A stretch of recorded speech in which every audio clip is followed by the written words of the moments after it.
This video was recorded at Wildacres Retreat Center, and I removed the original audio because I had students in the background and we were all just having a nice conversation about various things in the day. So I'm trying a voiceover on my computer for the first time, and I hope this turns out.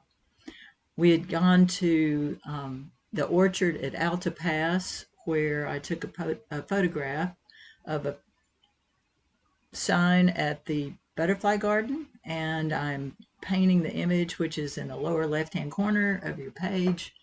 And we just had a wonderful day out exploring nature. Yeah, there it is. There's the orchard at Altapass.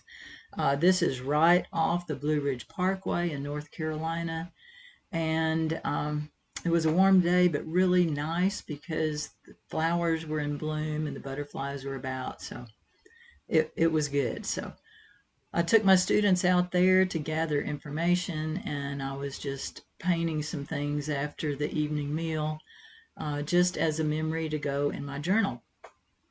And I paint with an aqua brush, which holds the water in the handle of the brush, and I paint small in my journal, which is, I think, 3.5 by 3.5 inches.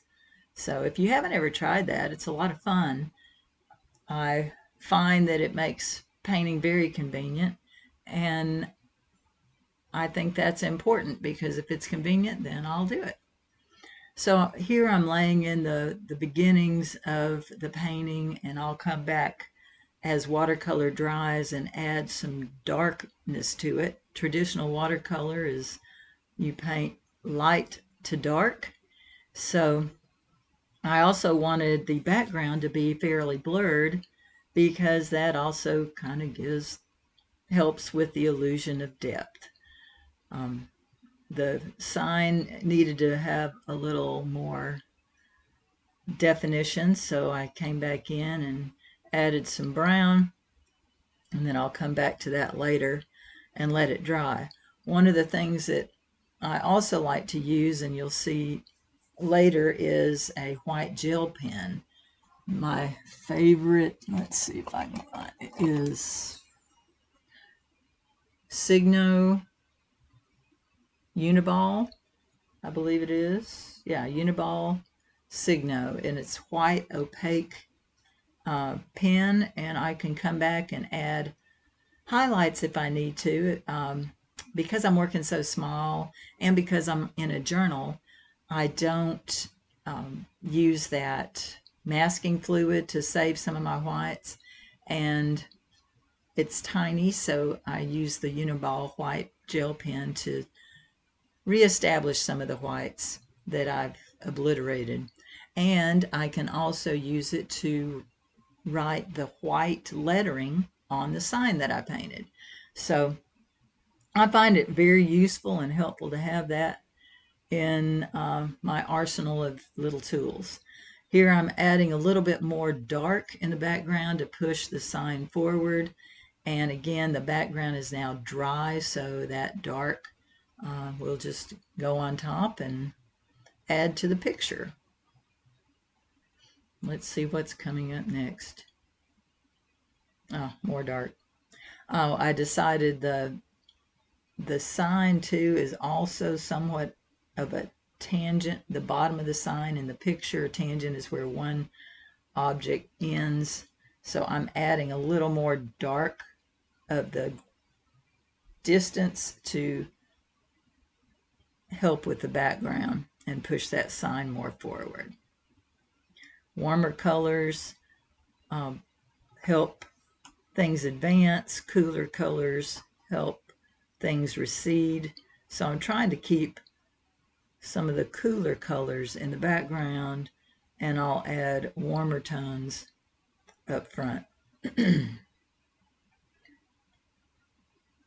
Another layer of the sign. Again, I wanted to get it dark enough and different enough. It's warm, being it's brown, so that will also help. But I wanted it dark enough so that the white ink would show. All right, now the lower part is now dry, so I can come back. I'm decided that I needed to add some white to the area so that I can add the lighter color blossoms. And if you hit this ink while it's wet, it will kind of blur and soften. And I do that sometimes when I just want to paint over an area.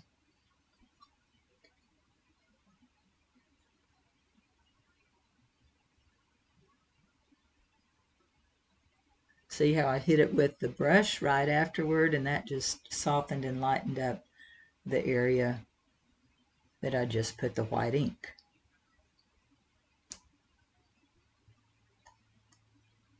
I should have chopped off the the film a bit while things were drying. Now I have a 005 Premier Prismacolor, I believe. I think it's Prismacolor. I don't have it handy. Tiny black pen. 005 is one of the smallest points that I can find, and I like to have that for my tiny detail if I choose to add fine lettering, fine outlining in the painting.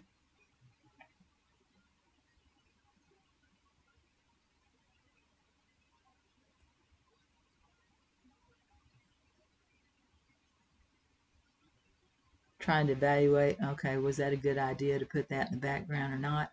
Too late, it's already there. A lot of times I don't outline things that are in the background, but journaling is also a great place to learn. You don't necessarily create fantastic, well, they're not going to be framed and put anywhere. They're my journals, they're my memories. And I learn a lot just from the process, trying to find the lightest lights, the darkest darks, create a quick composition, what color theory, how that makes a difference, like the warms and cools I mentioned earlier. Also using the complementary colors like I did in the dark part of the green. I added a little bit of the dark red that you see in my palette, and that darkens a color and kind of dulls it, takes the vibrancy out. So there's a lot I can learn just by playing around, and also helps my drawing skills. So this was a fairly easy drawing, so it wasn't that big a deal. But now I've come back that the white of the pen has dried, and I am adding some of the brighter colors of the flowers in the foreground, and it was just a fun day. What I want to do here is I'm testing how big my lettering needs to be, or needs to be to fit on that sign, because that sign lettering will be done in white. So I do it on an index card right underneath to see the size, and then I can write right above it and hopefully not make a mess. I hope you've gotten something out of this video, and I hope this works. Voiceover. Have a great day, and subscribe if you haven't. Thank you so much for watching.